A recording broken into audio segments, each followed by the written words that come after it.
యామిని గారు, ఏపీలో ప్రతిపక్షాలపై కక్ష సాధిస్తున్నారని, కేసులు పెడుతున్నారని, వాళ్ళ ఇళ్లపై దాడులు చేస్తున్నారని వైసీపీ అధినేత స్వయంగా ఆరోపించారు. నిజమేనా? ఆయన పరిపాలించిన 5 సంవత్సరాల్లో ఆయన ఏమైనా కళ్ళు మూసుకొని పాలన చేశారా? జగన్మోహన్ రెడ్డి గారి హయాంలో ఎన్ని వేల మంది పైన అత్యాచారాలు జరిగాయి, ఆడవారి పైన దాడులు జరిగాయి, లేదంటే మిస్సింగ్ కేసులు మేము పదే ఎన్నోసార్లు అడిగాము. 28,000 మంది పైగా ఆడవారి అమ్మాయిలు మిస్ అయిపోయారు. ఆ తర్వాత ఎంతోమంది దళితుల పైన అట్రాసిటీస్ జరిగాయి.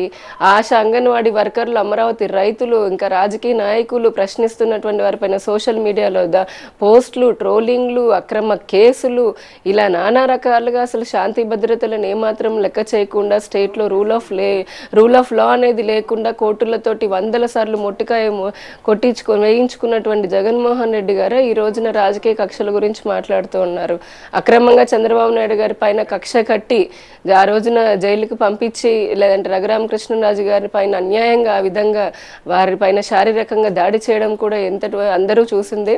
ఈ రోజున మొదటి నుంచి మేము చెప్తున్నాం, ఇప్పుడు కూటమి ప్రభుత్వం వచ్చిన తర్వాత అన్నాం, చట్టపరమైనటువంటి వారు తప్పులు చేసిన చట్టపరంగానే మేము వారికి శిక్షలు వేయడం జరుగుతుంది. చట్టం అనేది ఒకటి ఉంది, దాన్ని గౌరవిస్తుంది మా ప్రభుత్వము.